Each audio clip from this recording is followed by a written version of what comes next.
welcome to the Closing Beat, everybody. Happy Monday.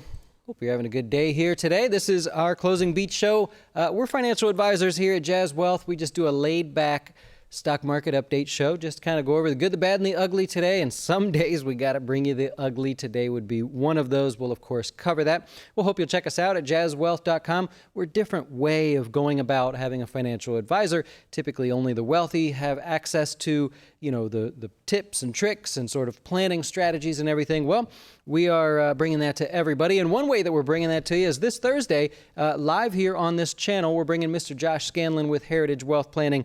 If you go to his YouTube channel, Heritage Wealth on YouTube, you can see a little bit about what he's going about there. We're going to do a live show at 1 o'clock, and then he might join us here for the Closing Beat. We'll see what he thinks about the overall markets. But if you have questions for like a financial planner, we're going to cover a few things there. Happy to take your questions if you have any. So there you have it. End of the sales pitch. Let's talk about the overall stock market today. Today was a stock market performance day that you didn't want. Could we start over? Like if you could just go back and start over the day, maybe we'd like to try that again. It was not a very good day for a number of different reasons, and of course we'll cover that. If you look at the bottom right-hand corner of your screen, you can see the S&P 500 started off positive for the day and then just lost interest. People were just lost total interest throughout the day. Volume was sort of light to begin the day, and then it really picked up towards the end of the day there. Most things that either had a bad day or finished weak did so in the last little bit there. So not really what you want to see. From the S&P 500 standpoint, if we look, I'll use the SPY here, looking at 280. If you follow the index, you're looking at 2,800. Retesting that area again, not good. Any technical trader will tell you anytime you test an area, it acts as support. You like to just get as far away from that as possible. You don't want to immediately come back and try again. So in the short term, the S&P looks lower here just from a technical perspective. It's not my opinion. It's just what everybody's going to think from here. The problem with the market today was a lot of the areas that have been leading the way also saw weakness. So you notice that if you've been watching the show here, we talk about, okay, the markets maybe had a bad day, but there were bright spots. And we would say, oh, look, everybody went over here to trade today. They didn't like this area of the market. Well, today it was everywhere. Your leaders got hit as well. Your consumer staples, which, by the way, this is from our class. If you are one of our customers, you go into the dojo here. This is the dojo you're looking at. There's a video library in there. We talked about the XLP being overpriced literally on the night that we said it's overpriced. You got to be very careful with consumer staples. So they were weak on the day, and that's been a leader. Look how strong it's been compared to the S&P 500. The S&P 500 started pulling back here through the month of May. Consumer staples kept rocketing forward. Well, today that all changed. That trend very much in jeopardy. Utilities. That's been a really strong area as well, and utilities also overpriced from the class. We talked about that being overvalued actually in our class, and to kind of highlight what happens when things become overvalued. Well, you now know, our customers know that this sector is one you want to have some caution with if you're going to be playing around in that category. Just everything in general, even REITs. REITs had not quite broken out just yet, but even today there was no interest in that, whereas we've been kind of showing you when the markets have been down, those were some areas where the markets just kind of kept pushing higher. So you got to ask yourself, I mean, S&P 500 lower today, Nasdaq and the Russell has been leading the way. What's going to pull the markets higher? Just in the short term, do you have anything? Like Trump's tweeting away, and that's not really helping anymore. We've got the G20 meeting, not till the end of June 28th, 29th, somewhere in there, maybe both days. And so we have no earnings season. Earnings season's over. So what's the catalyst? What gets everybody excited to buy anytime between now and middle of the summer? It's just not very good. So I'll keep my comments that the market remains vulnerable and from Friday deteriorating. The market's just slowly been deteriorating. And to take some of your leading sectors today, I think that was that was sort of another little jab to try to poke the bear there. So that's it. We had consumer confidence numbers come out today. They were good. You guys are all very confident, not only about what's currently happening in your economy and the state of your job, but also expectations in the future, which is sort of odd considering the whole tariff argument going on and the trade war, call it what you will. Consumer confidence came in higher than expected. So in all categories there, performed really, really well. So, yeah, that's where we're at. In the S&P 500, we're now down to only 34.6% of the S&P 500 is above the 50-day moving average. That it's just a sort of a simple way to reference the strength of a longer-term trend. We're just losing the strength of that trend. There were 18 new 52-week highs today, which you would think would be pretty exciting. However, only 4 of them finished positive on the day. And you know why? It's just because they started off strong. Look at all the new 52-week highs today. They started off strong and they left a big tail behind. So if you look at that, they didn't finish anywhere near their highs. Only 4 of them actually finished positive. There were 22 new 52-week lows on the day, and over half of those hit new 52-week lows in the last 2 hours. So bottom right-hand corner of your screen, you're seeing the last 2 hours of the day just sort of melt away little by little. So that's the bad news. And, I like to give you some good news. I'm pretty positive here on this channel. So here we go. We'll have some fun. The average gain over Memorial Day week is actually positive, 0.53%. We're not off to a good start. However, we have been seeing the first day of trading week start very weak and then the recovery later in the week. We've been really seeing that sort of emphasized over the last 5 weeks. So we'll see. Average gain 0.53%. So we're going to have a lot of work to do if that stat's going to remain intact. We looked, and we're going to have some fun with this in our portfolio update that we do for customers next week, but what's the best performing stock over the summer? Anybody want to take a guess? I'll even stall for a second. I'm talking about from Memorial Day, which was so like today, to the end of summer, Labor Day. What is the best performing stock in the S&P 500 over the last 10 years, let's say, because that's the data that we use there. Anyone want to take a guess? Big old name. It's a big name there. Brandon's saying Roku, maybe? No. Nope. Actually, there's I guess a delay that's longer than normal. Verizon? No, good guess. Microsoft? Also good guess. So the best performing stock is actually Apple. Apple has been positive 8 out of the last 10 years, a median gain of 13%, right on the dot. That's your best performer. We're going to include all of them in our study there, but some of the other names in there, 4th place comes NVIDIA, Monster Beverage comes in 8th place, Expedia 9th place, and I thought this was interesting. Amazon has actually never had a losing summer. It's been positive the last 10 years with gains of at least 2%. It was flat in 2017, just a tiny gain. It has actually never lost over the summertime, 100% of the time over the last 10 years, positive with a median gain of just about 9%. There's a little positive stuff for you there, huh?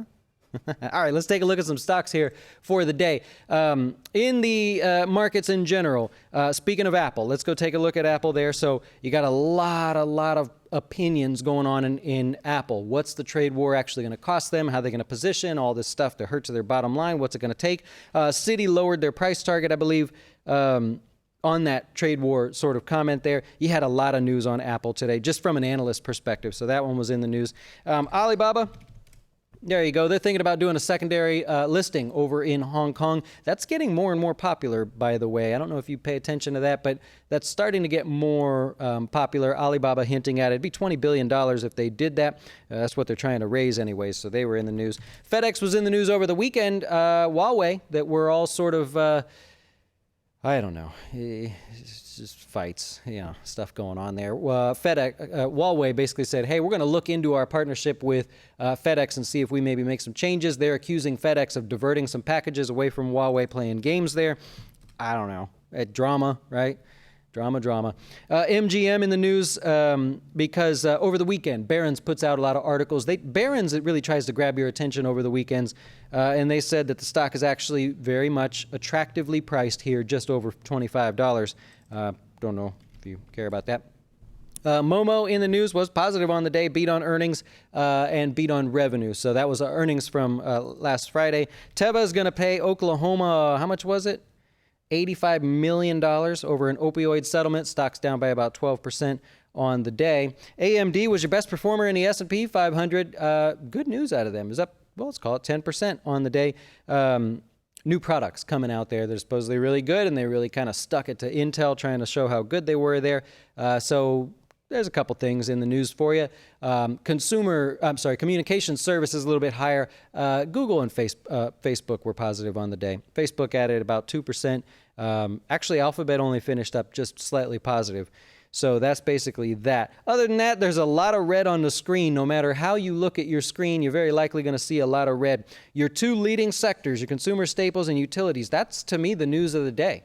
Where the money was moving to just flooded out of that category today. Every other sector in the S&P 500 is now officially oversold relative to where it was last week. So do you like discounts? Because it looks like you're getting them, and you're going to be getting more of them. Let me grab my piece of paper here, and then we'll take your questions here if you have any questions. So coming up tomorrow, we don't really have a lot of earnings left. We're basically done with earnings season, but you do have some retailers. You got Abercrombie and Fitch. You got Capri, which, remember, they took up, that used to be, Kors, Michael Kors. So Capri, CPRE, I is the symbol. They got earnings coming out tomorrow morning. Dick's, you got Dick's Sporting Goods, Guess, and PVH, which is Calvin Klein, Tommy Hilfiger, those people in there. And if you like dividends, Goldman Sachs paying out 85 cents, Maxim paying out 46 cents. We own both of those stocks, so that looks good. And that's pretty much it. It's a very, very light week in terms of economic news. It's also a light week in terms of IPO news. So only a couple names. They're both, the two that are on the schedule, they're both blank check companies, which is just a fancy way of saying they're raising money from you, but they're not going to tell you what they're going to do with the money because they're going to go buy a company. So that's that one there. If you have any questions, I'm happy to answer that. What are some ways to add downside protection to a retirement account? Can I add protection to accounts I have with you? Could you add protection? You could add protection, and I would entertain the option. We actually have a fund that's an inverse fund. I don't recommend it to pretty much nobody. But you'd have to prove to me that somehow you could that would be beneficial, because I could prove to you that it's not beneficial almost anything you suggest. So I'd have to talk about it. You know, it's you're certainly welcome, and I am here, financial advisor. I'm here to give you advice or to our customers, but I don't know. It depends on who you are. That's a very general question, because if you're like 35 or something, I'm sort of going to pick on you a little bit and say, well, what are you scared of? What are you trying to protect for? You should be trying to scoop up any discount you can get. Yep.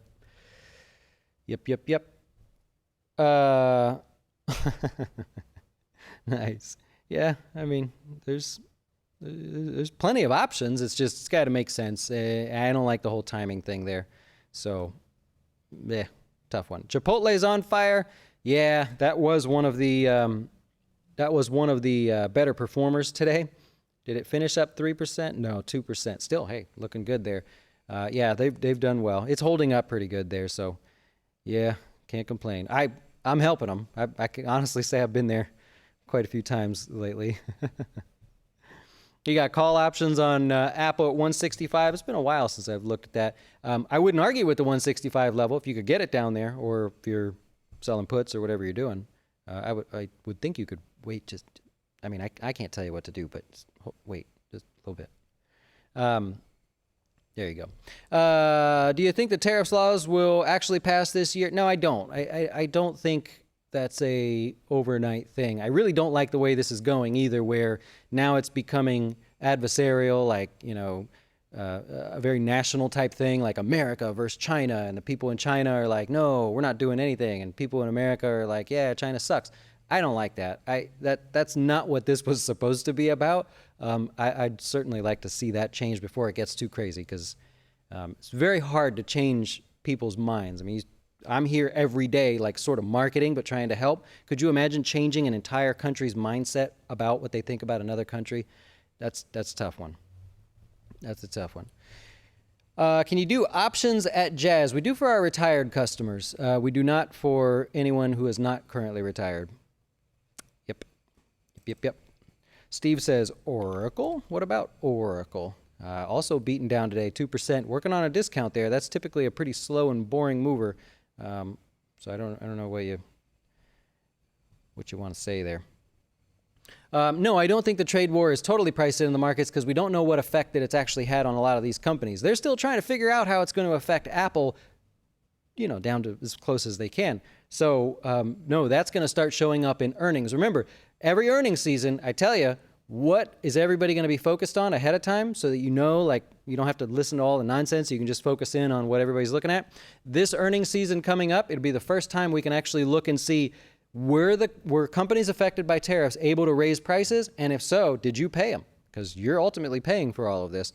And that has been the case. Companies have been able to raise prices. I try to point out every one that I see. And for the most part, we've all decided we're going to pay more. We don't care. We're willing to pay more. Does that trend continue? I think this will be a rough one. Yep. The molasses waterfall, I like it. Yeah, same with Tesla. Same with Tesla, by the way. Real slow one. You're trying to retire doing options. So you're going to learn about it, then retire, and then do it in retirement. I don't blame you. Yep. Can we provide some insight into SPHD? Can I? Oh, you like this? So there's a lot of these. Do your research here. Don't just pick on the first one that you see. There's a lot of these out there. I'm not even, I don't know like costs and everything. I don't care about these. They're all relatively the same price. But do your research here because you want to see how they're made up. What is the strategy here? Because now you're getting into sort of alternative ETFs where these are actively managed. So they can have their own strategy. They can change it on a dime. Make sure it's something that you're comfortable with. I obviously don't know much about what you're looking for there. But I would say line up 4 or 5 of them together. There's not really many more than that have the decent daily volume. Compare them to what you're looking for and see if that makes sense. Don't go running for low volatility stuff just because you're worried about the market falling. That has been a losing battle for 10 years now. And I know at some point it's going to be a winning one. But boy, I can say this from experience. I have a lot of people that have said over the years, Dustin, I want to sit in cash. Dustin, I want to sit in something less volatile. Dustin, I want to sit in some sort of high yielding investment, just, skip the growth. I want to go over to bonds or whatever it may be. And they now need the markets to pull back over 50% from last year's low, which was already down 20%, in order to make it worth their while. Careful, careful, careful. There's so many people stuck. That's what's kept this market going. So many people have been stuck and had been forced to dive back in because they tried to time the top. Nobody likes to admit it, but yeah. Yep. Mr. Sprinkles likes the drop. Jake wishes he was in cash. Well, if you wished you were in cash in December, right? Like, what are you going to do? Sort of different there. It's a tough one. That's a tough one. Okay, well, I think that's all I have for you there today. Good start to the week as far as, things we can talk about, because this is typically a very, very quiet week. Odds say we should be at 0.53% as the average gain. I don't like the way we started this week. I don't like a lot of the things happening in the different sectors there. If you like discounts, of course, that's a great thing. But today was a rough start. That one probably doesn't get enough attention. It wasn't a big down day, so people don't get too scared. But under the surface, there was a lot of jello shifting on the plate. I don't like it, but that's all I have for you. I hope you enjoy the rest of your day. Don't forget, Thursday, 2 days from now, Mr. Josh Scanlon here. If you've never met the guy, you at least want to tune in just to say hi and see what he has to say. He's right here, brain. He's got the brain when it comes to financial planning. So we're going to pair Mr. Investment with Mr. Planning and see what happens. I hope it goes well. See you then. Adios. Why should you choose Jazz Wealth as your retirement or long-term investing service? Our portfolios are managed by us, not some faceless mutual fund manager. Our private classes will teach you everything about investing and getting your dough straight. Best of all, our fiduciary standard means your best interest comes before ours.